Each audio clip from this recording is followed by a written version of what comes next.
되신 주 어둠 가운데 비추사 내 눈 보게 하셨네.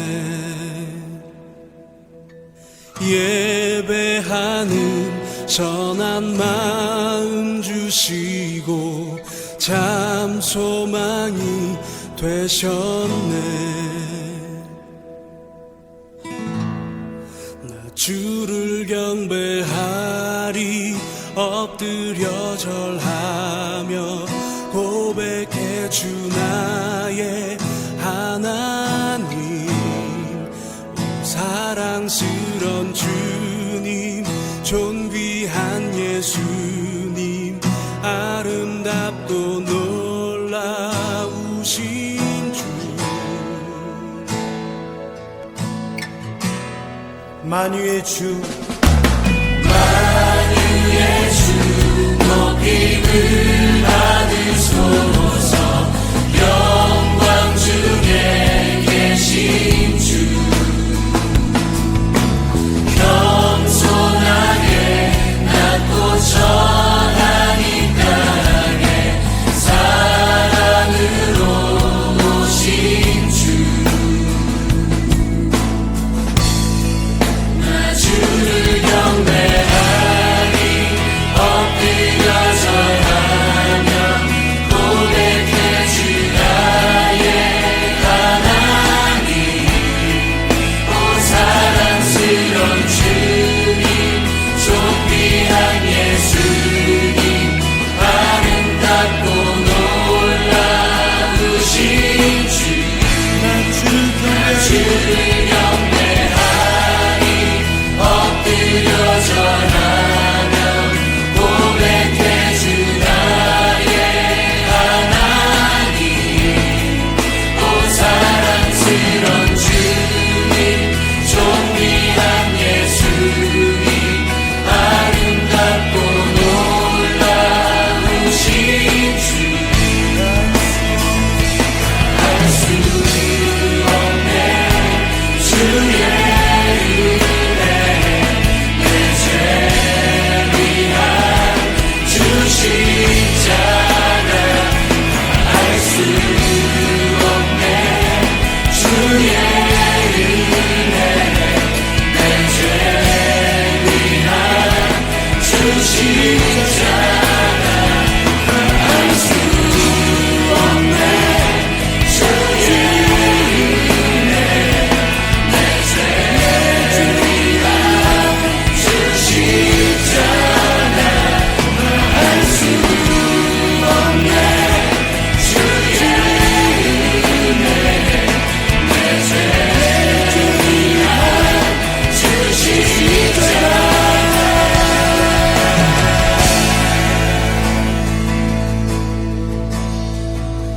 주를 경배하리 엎드려 절하며 고백해 주 나의 하나님.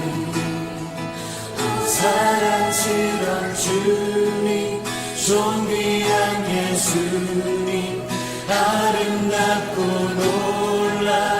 놀라우신 주. 나 주를 경배하리 엎드려 절하며 고백해 주 나의 하나님. 오 사랑스런 주님 존귀한 예수님 아름답고 놀라우신 주. 주를 경배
유월절이라 하는 무교절이 다가오매 대제사장들과 서기관들이 예수를 무슨 방도로 죽일까 궁리하니 이는 그들이 백성을 두려워함이더라. 12 중에 하나인 가룟인이라 부르는 유다에게 사탄이 들어가니 이에 유다가 대제사장들과 성전 경비대장들에게 가서 예수를 넘겨줄 방도를 의논하매 그들이 기뻐하여 돈을 주기로 언약하는지라. 유다가 허락하고 예수를 무리가 없을 때에 넘겨줄 기회를 찾더라. 유월절 양을 잡을 무교절 날이 이른지라. 예수께서 베드로와 요한을 보내시며 이르시되 가서 우리를 위하여 유월절을 준비하여 우리로 먹게 하라. 여짜오되 어디서 준비하기를 원하시나이까?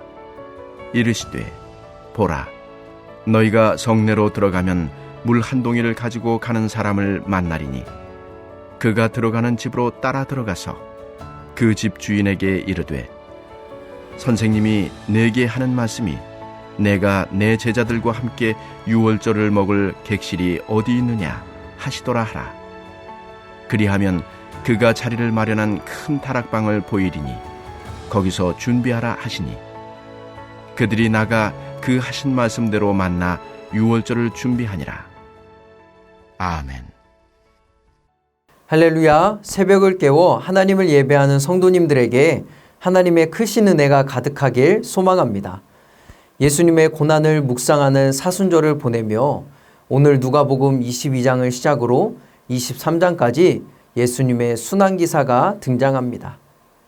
누가는 이를 통해서 예수님의 십자가 사건이 대제사장과 서기관의 힘이 아니라 하나님의 섭리와 예수님의 적극적인 순종에 의해서 일어난 일이라고 강조합니다. 이와 같이 십자가 사건이 사람의 힘이 아니라 하나님의 섭리와 예수님의 순종에 의해 일어난 일이라 할지라도 여러분 그 안에는 하나님께 선한 도구로 쓰임받은 사람들이 있고 반대로 불의한 도구로 쓰임받은 자들이 있음을 우리는 발견할 수 있습니다. 불의한 도구로 쓰임받은 자들은 누구입니까? 성경에 나와 있듯이 대제사장들과 서기관들 그리고 가룟 유다입니다. 말씀의 시작은 유월절 곧 무교절이 다가오는 때라고 합니다. 무교절은 유월절 다음 날부터 시작하지만 누가는 이 두 절기를 동일시합니다. 여러분 이것은 누가의 착각이 아니라 당시 관습을 반영한 것입니다. 예수님 시대에는 유월절이 무교절의 시작으로 여겨졌기 때문이죠. 어찌되었든 이제 주님께서 십자가에 달려 돌아가실 때가 점점 가까이 다가왔습니다. 그런데 이때 대제사장들과 서기관들에 대해서 이렇게 이야기하는 것을 볼 수 있습니다. 2절의 말씀입니다. 대제사장들과 서기관들이 예수를 무슨 방도로 죽일까 궁리하니 이는 그들이 백성을 두려워함이더라. 유대 지역의 권력자들이고 친로마파인 대제사장과 서기관들이 예수님을 죽일 방법을 찾습니다. 하지만 백성들이 예수님을 따르고 추종했기 때문에 섣불리 움직이지 못합니다.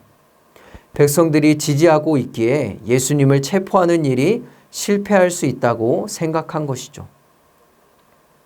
반면 설령 예수님을 체포해 죽이는 데 성공할지라도 그들이 그 일을 주도했다는 사실을 백성이 알기를 원하지 않았을 것입니다. 이들이 어떤 묘수를 짜내든 그렇지 않든 예수님은 분명 십자가에 달려 돌아가실 것입니다. 하지만 이 대제사장과 서기관들의 의중이 후에 누구와 만나게 됩니까? 예수님의 제자 가룟 유다와 만나게 됩니다. 3절에서 5절은 우리에게 이렇게 말합니다. 12 중에 하나인 가룟인이라 부르는 유다에게 사탄이 들어가니 이에 유다가 대제사장들과 성전 경비 대장들에게 가서 예수를 넘겨줄 방도를 의논하며 그들이 기뻐하여 돈을 주기로 언약하는지라. 예수님을 죽이고자 하는 대제사장과 서기관들 그리고 예수님을 팔려는 가룟 유다가 만나 예수님이 십자가에 달리는 큰 그림이 그려집니다. 예수님의 죽음은 유월절과 깊이 관련됩니다. 이스라엘 백성들이 출애굽할 때 애굽 땅에 임한 10번째 재앙으로 애굽의 모든 장자와 동물의 첫 새끼들이 죽임을 당했습니다. 그때 이스라엘 백성은 하나님의 말씀대로 어린 양을 잡아서 그 피를 문설주와 임방에 바름으로써 죽음의 재앙에서 벗어날 수 있었지요. 바로 출애굽할 때 피를 흘린 어린 양처럼 예수님께서 우리의 죄를 위해 죽임을 당하는 유월절 어린 양이 되는 것입니다. 이 가운데 대제사장과 서기관들, 예수님의 제자 가룟 유다는 서로 합심하여 예수님을 팔 생각을 합니다. 여러분, 대제사장과 서기관들은 어떤 사명을 받은 자들입니까? 하나님의 말씀과 속죄의 제사를 통해 백성을 구원으로 인도해야 할 사명을 받은 자들입니다. 예수님의 제자는 어떤 사람입니까? 주님과 함께 복음을 전하고 잃은 양들을 찾아야 하는 자들입니다. 그러나 이들은 헛된 욕심에 빠져 하나님을 떠나 그리스도를 대적하는 사탄의 도구로 변질되고 맙니다. 즉, 불의의 도구로 쓰임받은 것입니다. 하지만 이 가운데서도 하나님의 구원의 사역은 예수님을 통해서 이루어집니다. 어떠한 일이 벌어져도 이루어지는 하나님의 역사 가운데 하필 불의의 도구로 쓰여진다면 여러분, 그보다 안타까운 일이 어디 있을까요? 이 이야기가 오늘 우리에게 주는 메시지는 무엇입니까? 하나님의 구원의 역사에 불의의 도구로 쓰임받는 것을 여러분, 우리는 경계해야 합니다. 그렇다면 이 대제사장과 서기관, 가룟 유다가 이렇게밖에 쓰임받지 못한 이유는 무엇일까요? 그것은 바로 욕심 때문입니다. 종교 지도자들은 예수님으로부터 위협받는 자신들의 자리를 지키기 위한 욕심 때문이었죠. 자리의 욕심이었습니다. 가룟 유다는 자신이 생각했던 메시아의 모습과 예수님이 보이신 모습이 다른 것에 실망감을 느꼈을 것입니다. 더불어 그는 돈을 관리하는 자였지만 그것을 훔치기도 한 자였습니다. 요한복음 12장 6절에서 가룟 유다에 대해 이렇게 말합니다. 그는 도둑이라 동궤를 맞고 거기 넣는 것을 훔쳐감이라. 결국 돈 몇 푼에 눈이 멀어 예수님을 팔아버립니다. 그래서 야고보서 1장 15절은 우리에게 무엇이라고 경고합니까? 욕심이 잉태한 즉 죄를 낳고 죄가 장성한 즉 사망을 낳느니라. 사랑하는 성도님들, 욕심대로 사는 사람은 사단의 불의한 도구로 쓰임받을 수밖에 없음을 기억해야 합니다. 또한 사순절 주님의 고난을 묵상하는 이 시기, 나는 지금 어떤 모습으로 사용되고 있는지를 가만히 묵상해 보아야 합니다. 하나님의 도구가 되어 공동체를 살리고 가정을 일으키며 선한 도구가 되어 이 시기를 보내고 있습니까? 그렇게 아름다운 모습으로 하나님의 구원 사역에 동참하고 있으십니까? 아니면 여전히 내 자아가 살아있고 내 기준, 내 판단대로 말하고 생각하며 행동하고 있습니까? 지금도 내 욕심대로 살아가고 있습니까? 우리는 끝까지 하나님의 도구로 선하게 쓰임받으셨던 예수 그리스도를 깊이 묵상하고 닮아가야 할 것입니다. 나의 말 한마디가, 나의 행동 하나가 주님을 닮아 하나님의 선한 도구로 쓰임받는 멋진 하루가 되기를 주님의 이름으로 축원합니다. 대제사장과 서기관들이 사단의 불의한 도구가 되었다면 예수 그리스도의 십자가 사건을 착실하게 준비하는 사람들도 있었습니다. 그들이 누구입니까? 베드로와 요한, 예수님의 제자들입니다. 7절과 8절의 말씀이죠. 유월절 양을 잡을 무교절 날이 이른지라. 예수께서 베드로와 요한을 보내시며 이르시되 가서 우리를 위하여 유월절을 준비하여 우리로 먹게 하라. 예수께서 베드로와 요한을 보내며 유월절을 맞을 준비를 하라 명하십니다. 이들이 묻지요. 주님, 어디서 준비하기를 원하십니까? 이 말씀을 미루어 좀 짐작해 보면 유월절을 맞을 준비를 하긴 해야 되는데 딱히 무엇이 준비된 것은 없음을 알 수 있습니다. 이것을 예수님의 그 다음 말씀을 보면 좀 잘 이해할 수 있죠. 주님께서 대답하시기를 성내로 들어가면 물 한 동이를 가지고 가는 사람을 만날 것이니 그가 들어가는 집으로 따라 들어가라. 그러면서 그 집 주인에게 물어보면 머물 객실을 마련할 것이니 거기서 준비하라 라고 말씀하십니다. 제자들 입장에서는 어쩌면 조금은 막연한 이야기일 것입니다.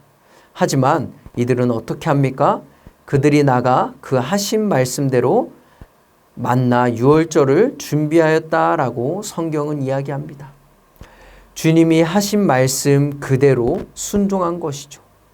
사실 제자들은 자신들이 무엇을 하는 것인지 잘 몰랐을 것입니다. 유월절 어린 양이 되시는 예수님은 생각지 못하고 늘 지키는 절기를 지키는 것이라 생각했겠죠. 하지만 주님의 말씀에 군소리하지 않고 순종할 따름입니다. 그렇게 구원의 시작을 알리는 역사에 한 도구로 쓰임받는 것입니다.